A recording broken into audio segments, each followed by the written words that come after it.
എല്ലാവർക്കും സുപ്രഭാതം. ഇന്ന് ഗുരുവായൂർ ഏകാദശിയാണ്. ഇന്ന് നമ്മൾ ഇവിടെ ഗുരുവായൂർ ഏകാദശിക്ക് നോയമ്പ് നോൽക്കുന്നവർക്ക് ഉണ്ടാക്കുന്ന പുഴുക്കാണ് ഞാനിവിടെ നിന്ന് ഉണ്ടാക്കാൻ പോകുന്നത്. അപ്പോൾ പുഴുക്ക് എങ്ങനെ ഉണ്ടാക്കണമെന്ന് നോക്കാം. അതിനാവശ്യമുള്ള പച്ചക്കറിയാണ് ഞാനിവിടെ എടുത്തു വെച്ചിരിക്കുന്നത്. വാഴയ്ക്ക, കാവത്ത്, ചേന, കുറച്ച് പച്ചമത്തൻ, പിന്നെ ചെറുകിഴങ്ങ്, കുറച്ച് കൂർക്കൽ. ഇത്രയും സാധനങ്ങൾ ചേർത്ത് നമുക്ക് നല്ലൊരു ഏകാദശി പുഴുക്ക് ഉണ്ടാക്കാം. നമ്മൾ നേരത്തെ കാണിച്ച പച്ചക്കറിയെല്ലാം ഞാൻ മുറിച്ച് വെള്ളത്തിലിട്ടിട്ടുണ്ട്. നമുക്കിനി ഇതെല്ലാം കൂടി ഒരു കുക്കറിലേക്ക് മാറ്റാം.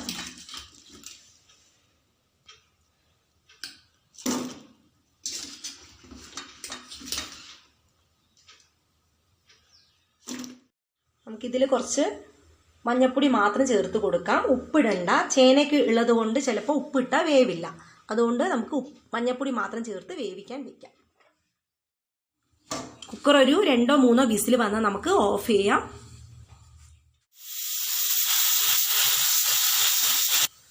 ഇവിടെ ഒരു 4 വിസിലോളം കുക്കർ വന്നിട്ടുണ്ട്. ഞാനിത് ഓഫാക്കിയിട്ടുണ്ട്.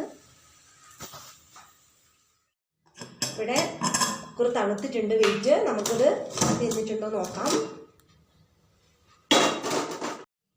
കഷ്ണമെല്ലാം നന്നായിട്ട് വെന്തിട്ടുണ്ട്. നമുക്കിനി ഇതിലേക്ക് ആവശ്യത്തിന് ഉപ്പ് ചേർത്ത് കൊടുക്കാം. ഞാനിത് ഉപ്പ് ചേർത്ത് കൊടുത്തിട്ടുണ്ട്. കുറച്ചുകൂടെ വെള്ളം ഒഴിക്കാം. കുറച്ച് വെള്ളം ഞാനിവിടെ ഒഴിച്ചിട്ടുണ്ട്. ഒന്നും കൂടെ നമുക്കിത് തിളപ്പിച്ചെടുക്കാം.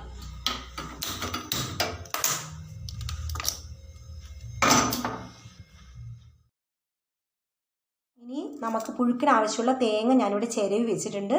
വലിയൊരു മുറി തേങ്ങയാണ് ഞാനിവിടെ ചുരവി എടുത്തിരിക്കുന്നത്. ഇതിലേക്ക് ഒരു 2-3 പച്ചമുളക് കൂടെ ചേർത്ത് നമുക്ക് മിക്സിയിൽ ഒന്ന് ചതച്ച് എടുക്കാം. തേങ്ങ ചതച്ചത് ഇതിലേക്ക് ചേർത്ത് കൊടുക്കുന്നുണ്ട്. ചതച്ച മതി, നന്നായി അരക്കൊന്നും വേണ്ട.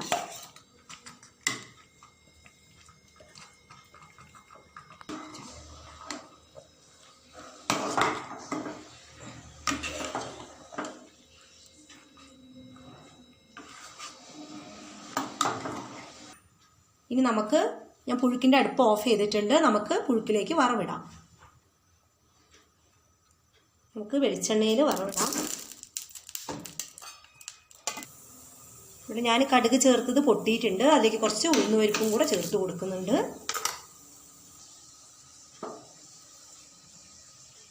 ചുവന്നിട്ടില്ല.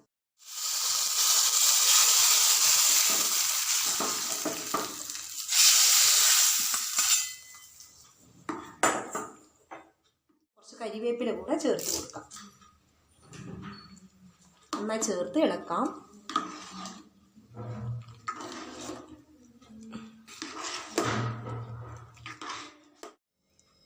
നമ്മുടെ ഏകാദശി പുഴുക്കിവിടെ റെഡി ആയിരിക്കുകയാണ്. അപ്പം നിങ്ങളെല്ലാവരും ട്രൈ ചെയ്യണം.